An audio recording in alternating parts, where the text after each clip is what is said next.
ಈಗ ನೋಡಿ ಗೋಮೂತ್ರದ ಶಕ್ತಿಯನ್ನು ತೋರಿಸ್ತಾ ಇದ್ದಾರೆ ಅವರು.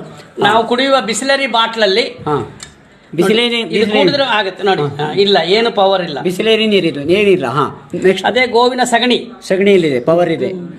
ಅದೇ ಗೋಮೂತ್ರದಲ್ಲಿದೆ ನೋಡಿ ಪವರ್. ಅದೇ ಗೋವಿನ ಮೊಸರಲ್ಲಿದೆ.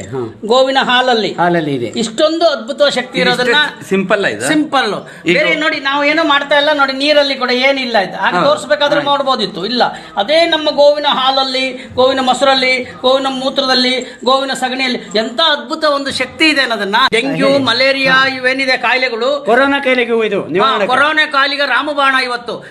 ಇದನ್ನ ನೀವು ವಾರಕ್ಕೊಂದಿನಾದ್ರೂ ಮನೆಯಲ್ಲಿ ನೀವು ಒಂದು ಹೊಗೆ ಹಾಕಿ ಅದಕ್ಕೆ 1 ಚಮಚ ಗೋವಿನ ತುಪ್ಪವನ್ನು ಹಾಕಿದ್ದೆ ಆದ್ರೆ ನಮ್ಮ ಮನೆ, ನಮ್ಮ ರಾಜ್ಯ, ನಮ್ಮ ಜಿಲ್ಲೆ, ನಮ್ಮ ದೇಶಕ್ಕೆ ಕೂಡ ಕೊರೋನಾ ಯಾವುದೇ ವೈರಾಣು ಜೀವಾಣುಗಳು ಬರದಾಗೆ ನಮ್ಮ ರಕ್ಷಣೆ ಮಾಡ್ತಕ್ಕಂಥ ಗೋವಿಗಿದೆ.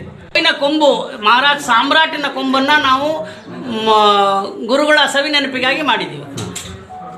ಯಾಕೆಂದ್ರೆ ನಿಜವಾದ ಗೋವಿನ ಬಾಲ, ನಾಗಾಭರಣ ಗೋವಿನ ಬಾಲವೇ. ಇವತ್ತು ಗೋವಿನ ಬಾಲ ಏನಾಗಿರುತ್ತೆ ಅಂದ್ರೆ ನಿಜವಾದ ಚೌಲ ಗೋವಿನ ಬಾಲ. ಮತ್ತೇನು ತಯಾರು ಮಾಡಿದಾರ? ಗಡಿಯಾರ. ಇದು ಗೋಮೂತ್ರ ಗಡಿಯಾರ. ಇದಕ್ಕೆ 4 ತಾಮ್ರದ ತಗಡು, 4 ಜಿಂಕ್ ತಗಡು ಹಾಕಿದೀವಿ, ಪ್ಲಸ್ ಮೈನಸ್ ಕೊಟ್ಟಿದ್ದೀವಿ. ಇದು ಗೋವಿನ ಸಗಣಿಯ ಗಡಿಯಾರ. ಇದು ಸಗಣಿಯ ಗಡಿಯಾರ. ಈಗ ಎರಡು ಡಬ್ಬ ಸಗಣಿಯಲ್ಲಿ ಹಾಕಿದೀವಿ, 2 ತಾಮ್ರದ ತಗಡು, 2 ಜಂಕ್ ತಗಡು ಹಾಕಿದೀವಿ. ಇದು ನಿನ್ನ ತಲೆಯಲ್ಲಿ ಸಗಣಿ ಇದೆಯಾ ಅಂತ ಬೈತಾರೆ. ಗೋವಿನ ಸಗಣಿಲಿ ಇವತ್ತು ಕರೆಂಟ್ ಇದೆ ಅಂತೇಳಿ ಮಕ್ಕಳಲ್ಲಿ ಗೋವಿನ ಅರಿವು ಮೂಡಿಸೋಕ್ಕೋಸ್ಕರ 4 ಡಬ್ಬದಲ್ಲಿ ಸಗಣಿ ಹಾಕಿದ್ದೀವಿ, 4 ಪ್ಲಸ್ ಮೈನಸ್ ಕೊಟ್ಟಿದ್ದೀವಿ. ಇದು ಮಜ್ಜಿಗೆ ಅಥವಾ ಹುಳಿ ಮಜ್ಜಿಗೆ, ಹುಳಿ ಮೊಸರಿನ ಗಡಿಯಾರ. ಇದರಲ್ಲೂ ಅಷ್ಟೇ 2 ಶೆಲ್ಲಿನ ಕೆಲಸ, 1 ಶೆಲ್ಲಿನ ಕೆಲಸ ಮಾಡುತ್ತೆ.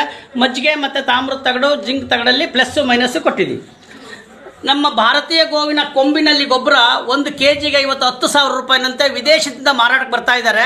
ಆ ಬಿಣಚುಕಲ್ಲಿನ ಗೊಬ್ಬರ ಇದನ್ನು ನಮ್ಮ ರೈತಾಪಿ ಜನರು ಉಪಯೋಗಿಸ್ಕೊಂಡ್ರೆ ಅಮೃತ ಮಣ್ಣಾಗಿ ಭಾರತ ಭೂಮಿಯನ್ನು ಮಾಡಬಹುದು ಕೃಷಿಗೆ ಅನ್ನೋದು ನಮ್ಮ ಗುರುಗಳ ಕನಸಾಗಿದೆ. ಧನ್ಯವಾದ ಕೃಷ್ಣರಾಜ ಅರಸು ಅವರೇ. ಒಂದೇ ಮಾತರಂ. ನಿಮ್ಮ ಈ ಕಾರ್ಯ ನಿಜಕ್ಕೂ ಶ್ಲಾಘನೀಯ. ಧನ್ಯವಾದ. ಶ್ರೀ ರಾಘವೇಶ್ವರ ಭಾರತಿಗಳಿಗೆ ಎಲ್ಲ ಫಲಾಫಲಗಳು ಸಲ್ಲಬೇಕು ಅನ್ನೋ ಕೋರಿಕೆ ನಂದು.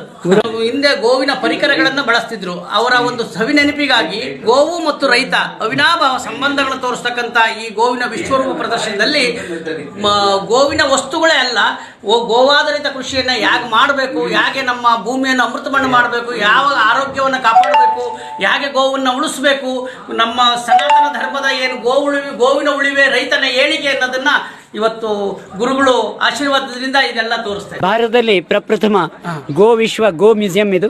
ಶ್ರೀಯುತ ಕೃಷ್ಣರಾಜ ಅರಸು ಅವರು ಇದನ್ನ ಶ್ರೀರಾಮಚಂದ್ರಪುರ ಮಠದ ಮಹಾನಂದಿ ಗೋಲೋಕದಲ್ಲಿ ಇದನ್ನ ಪ್ರಾರಂಭ ಮಾಡಿದರೆ ಇವತ್ತು ಉದ್ಘಾಟನೆ ಆಗಿದೆ. ಶ್ರೀ ಗುರುಗಳು ಮಾಡಿಸಿದ್ದಾರೆ ಗೋವಿನ ವಿಶ್ವರೂಪ ಪ್ರದರ್ಶನ. ಇದು ಭಾರತದಲ್ಲೇ ಪ್ರಥಮ ಆಗಿದೆ.